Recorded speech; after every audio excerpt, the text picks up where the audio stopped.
Sabe quando parece que a gente tem um ímã para atrair gente irritante? Que certas situações frustrantes ficam se repetindo na nossa vida? Bom, hoje a gente vai mergulhar numa ideia bem interessante que diz que a resposta para isso talvez não esteja nessas pessoas, mas sim dentro da gente. Tudo começa com essa pergunta aí. Uma pergunta que com certeza muita gente já se fez. Talvez no meio de um trânsito caótico, depois de uma reunião de trabalho daquelas, ou até na fila do pão.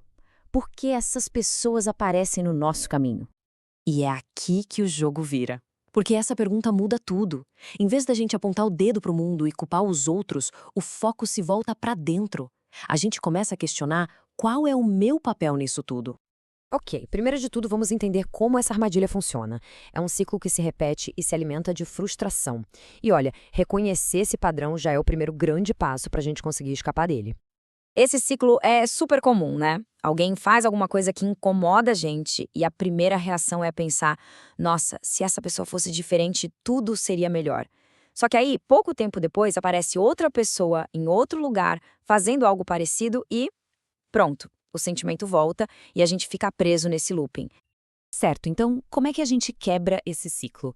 A fonte que a gente está analisando hoje traz uma verdade que pode ser meio desconfortável de ouvir no começo, mas ela é a chave para a gente entender de onde vem essa frustração toda. De um lado, tem o jeito padrão de ver as coisas. Eles que são os culpados, eles que têm que mudar. Nessa visão, a gente é só uma vítima da situação. Mas do outro lado, tem uma dinâmica totalmente diferente. O meu foco está atraindo isso. E nessa perspectiva, o poder de mudar a situação volta todinho para as nossas mãos. A grande sacada aqui é que a irritação não vem exatamente do que a outra pessoa fez, mas do conflito que isso cria dentro da gente. É como se a nossa reação imediata, aquela cheia de julgamento, entrasse em choque com uma parte nossa mais calma, mais centrada. É esse atrito interno que gera todo o desconforto. Porque, vamos combinar, tentar controlar o que os outros fazem ou pensam é um caminho sem saída. É receita para frustração.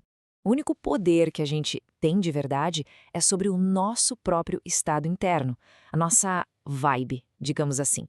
Tá, mas como assim estado interno? Pensa nisso como se a gente fosse uma estação de rádio. A gente está o tempo todo transmitindo um sinal para o universo, quer a gente perceba ou não. Esse sinal é o que a fonte chama de ponto de atração. É basicamente a frequência que está ativa nos nossos pensamentos e no nosso foco neste exato momento. Se a gente está sintonizada na estação Gente Folgada no Trânsito, adivinha qual vai ser a trilha sonora do nosso dia? É isso, mais gente folgada no trânsito. E o mais interessante é que esse sinal ganha força. Começa com um pensamento pequeno, talvez de manhã. Ah, hoje o dia vai ser complicado. Aí a gente dá atenção para esse pensamento, alimenta ele. Ao longo do dia, essa ideia vai crescendo e quando a gente menos espera, está vivendo situações que confirmam exatamente aquilo que a gente pensou lá no começo. E essa frase aqui, nossa, ela resume tudo de forma brilhante. As experiências ruins não brotam do nada, por acaso. Elas são, segundo essa linha de pensamento, o resultado de um sinal que a gente estava emitindo sem nem prestar atenção. Mas a boa notícia é que ninguém precisa ficar preso nessa transmissão automática.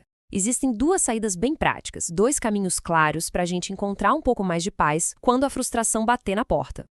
Em vez de se sentir de mãos atadas, a ideia é que a gente tem duas alavancas de controle que podem ser usadas a qualquer momento. São ferramentas para mudar o nosso sinal de propósito e, por consequência, mudar o que a gente experimenta. A primeira alavanca, que é a mais desafiadora, é tentar achar alguma coisa positiva naquela pessoa ou situação, mesmo que seja algo mínimo. A segunda opção, que geralmente é mais fácil e super eficaz, é simplesmente mudar de assunto, tirar o foco daquilo que incomoda e pensar em qualquer outra coisa que faça a gente se sentir bem.